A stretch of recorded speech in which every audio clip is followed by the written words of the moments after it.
Hi, a very good evening to you all. So I'll come back. So I officially welcome you to day 2 of this retrospective that we have put together. Basically, it's an initiative of the Brazilian Embassy in collaboration with the Habitat Center.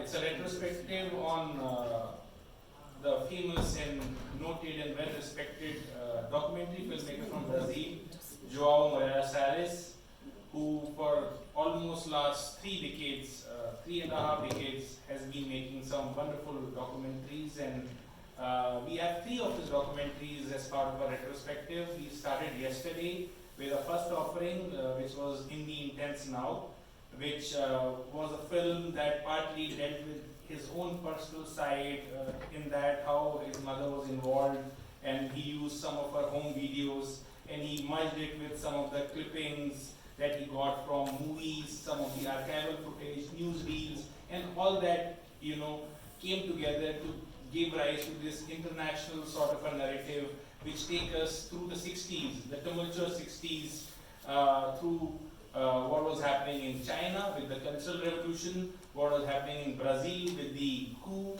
what was happening in Paris with the student uprisings, and what was happening in Czechoslovakia with the Prague Spring and the Russian invasion.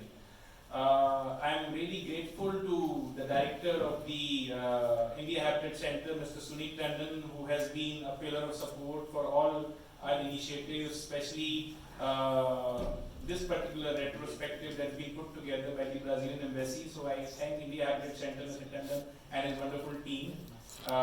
They have been really wonderful in granting us this space for this retrospective, which is very different from a lot of the other stuff that you would see in the mainstream spaces, and that it really brings the idea of Brazil in a very universal way. A lot of the times the films that we see from Brazil, they are specific to Brazil, but as the Honorable Ambassador of Brazil yesterday put it, that this retrospective is more about the universal aspects.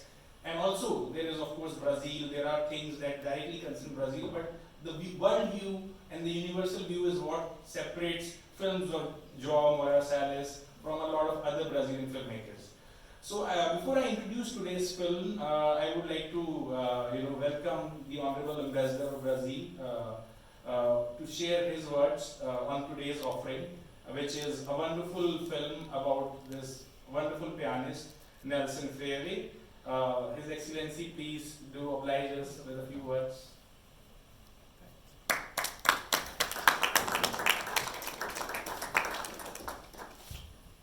So once again, Murtaza, thank you very much for this opportunity, and thank you for the Habitat Center to host this retrospective.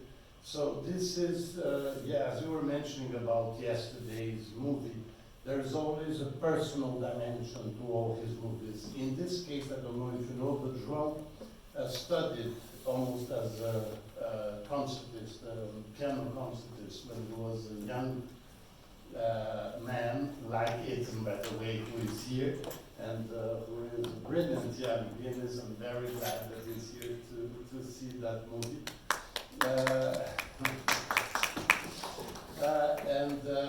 And Joao is one of these persons with multiple talents, and also he created that magazine that is probably the most interesting magazine in Brazil.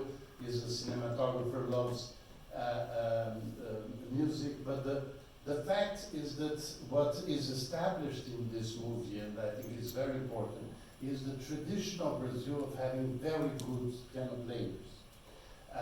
And the tradition of classical music in Brazil too. Because obviously we have an incredible popular music that is much more famous. But I think, again, as you were mentioning so well, it is placing Brazil as a country that can contribute in so many different dimensions of culture. So I hope you will appreciate this movie. Nelson Freire unfortunately died last year, but he enters the list of amazing pianists from Brazil, and I'm very, very proud that we can show this movie to all of you today. Thank you very much for being here. Thank you.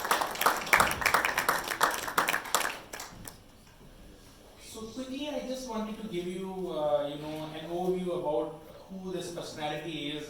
His Excellency has already eloquently, given you a sneak peek. I just want to say that he's somebody who started at the age of 4. So he was a child prodigy. And at the age of 6, his parents were aware that, he's too big for the small town. So they had to move to Rio de Janeiro.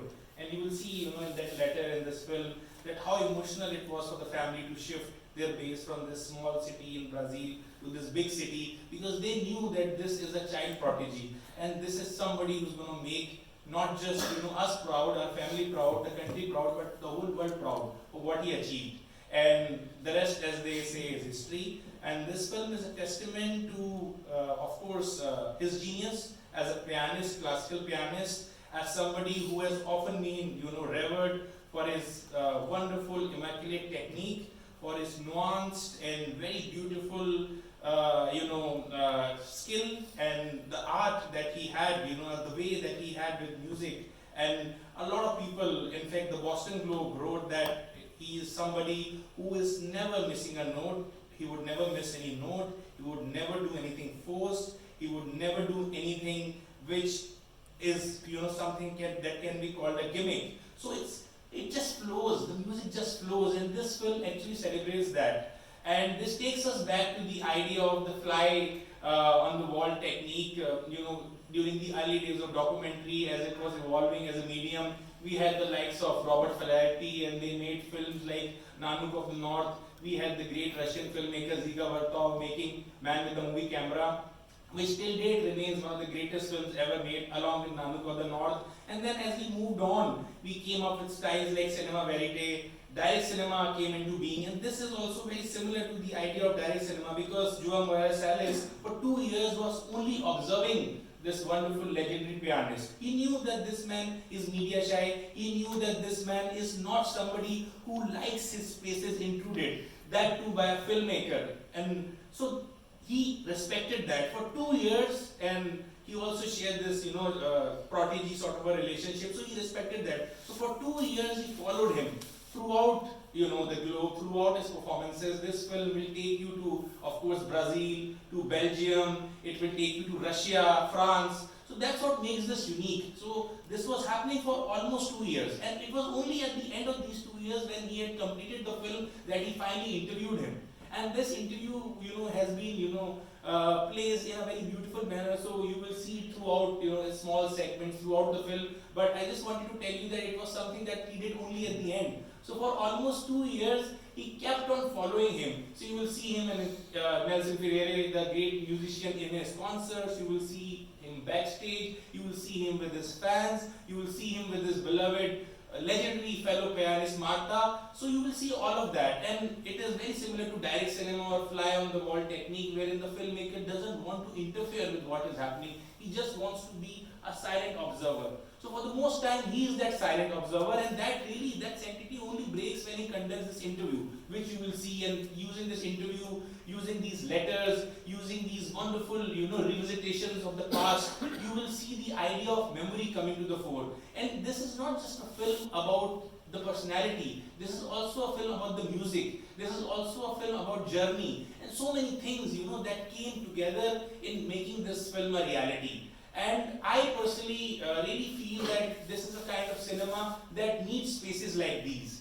This is the kind of cinema that probably, somewhere we feel that is limited to either art house spaces or the academic spaces. But we need more and more mainstream spaces for this kind of cinema. And when music comes together, and when documentary like this, comes together, it's really, kind of cinema that takes cinema to new heights. Because ultimately, from what I've seen in documentary, from what I've seen over the years, whether I speak of Chris Marker, whether I speak of Agnes Varda, whether I speak of any, wonderful documentary filmmakers over the years, I've seen that they contribute the most when it comes to the growth of cinema. So this film is very much there, wherein it takes the idea of cinematic storytelling to a whole new level, just like the film that we had last evening, and probably even more with a film that we have tomorrow, which is Santiago, which is a film about, Joao Moreira, Salles' family butler. So I really welcome you, and I encourage you to come for that film also, because that is the closing film of our retrospective. For now, I will leave you with tonight's offering. And so if you love music, I'm sure this is a film that will really titillate your senses, that would enthrall you. And if you really are somebody who wants to see a good documentary, you won't be disappointed again. Thank you so much.